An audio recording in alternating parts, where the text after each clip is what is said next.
Aula 93, Evangelho segundo São Marcos. Queridos irmãos e irmãs, em nome do Pai, do Filho e do Espírito Santo. Amém. Capítulo 8. Segunda multiplicação dos pães. Pouco tempo depois, ajuntou-se outra vez uma grande multidão. Como eles não tinham nada para comer, Jesus chamou os discípulos e disse: Estou com pena dessa gente, porque já faz 3 dias que eles estão comigo e não têm nada para comer. Os discípulos disseram: Onde vamos buscar nesse deserto tantos pães para matar a fome de tão grande multidão? Jesus perguntou: Quantos pães vocês têm? 7 e alguns peixinhos. Jesus mandou que a multidão se assentasse no chão. Depois pegou os 7 pães e os peixes, agradeceu, partiu-os e ia dando aos discípulos para que os distribuíssem. Comeram e ficaram satisfeitos e recolheram 7 cestos dos pedaços que sobraram. Eram mais ou menos 4.000 pessoas. Os fariseus reclamam um prodígio, acautelar-se deles. Alguns fariseus chegaram e começaram a falar com Jesus. Eles queriam conseguir alguma prova contra ele e por isso pediram que ele fizesse um milagre para mostrar que o seu poder vinha mesmo de Deus. E para tentá-lo, pediram um sinal do céu. Mas Jesus disse: Por que essa geração pede um sinal? Eu garanto a vocês, a essa geração não será dado nenhum sinal. Os discípulos tinham se esquecido de levar pães. Tinham consigo na barca só um pão. Então Jesus os advertiu: Tomem cuidado com o fermento dos fariseus e com o fermento de Herodes.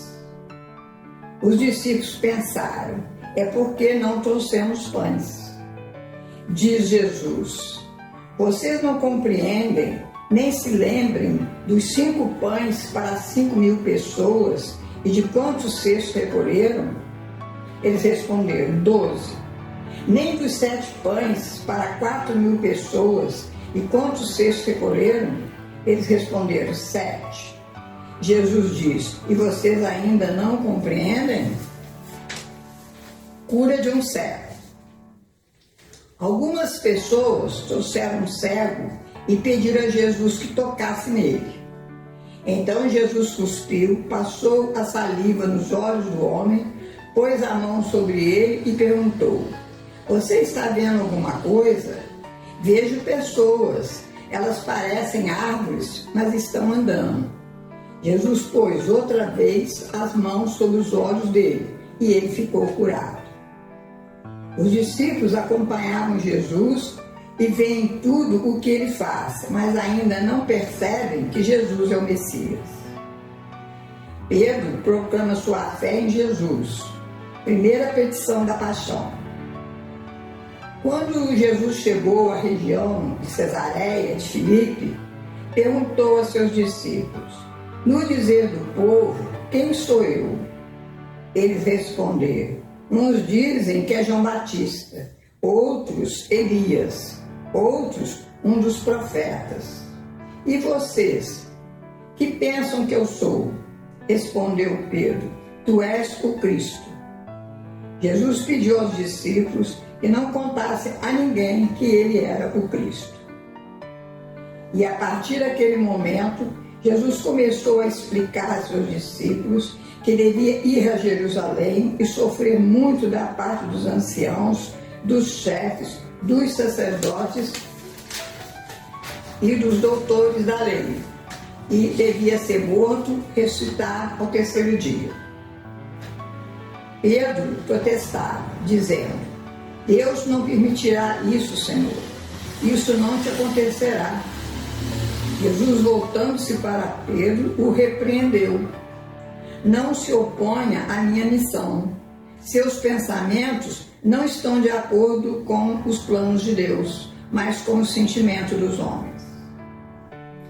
renúncia.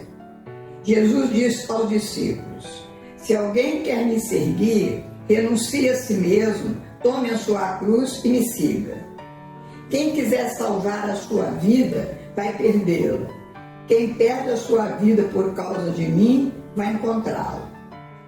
Que adianta ao homem ganhar o mundo inteiro, mas perder a sua vida? Ou que dará um homem em troca de sua vida? Porque o Filho do Homem há de vir na glória de seu Pai com seus anjos e recompensará a cada um segundo as suas obras. Na próxima aula, falarei sobre o capítulo 9 do Evangelho segundo São Marcos. Ler a segunda epístola de São Paulo aos Coríntios, na página 1488 e 1489, na Bíblia Ave Maria, capítulo 9 e 10. Escrever no caderno o versículo que mais tocar o coração. Que Deus abençoe a todos, em nome do Pai, do Filho e do Espírito Santo. Amém.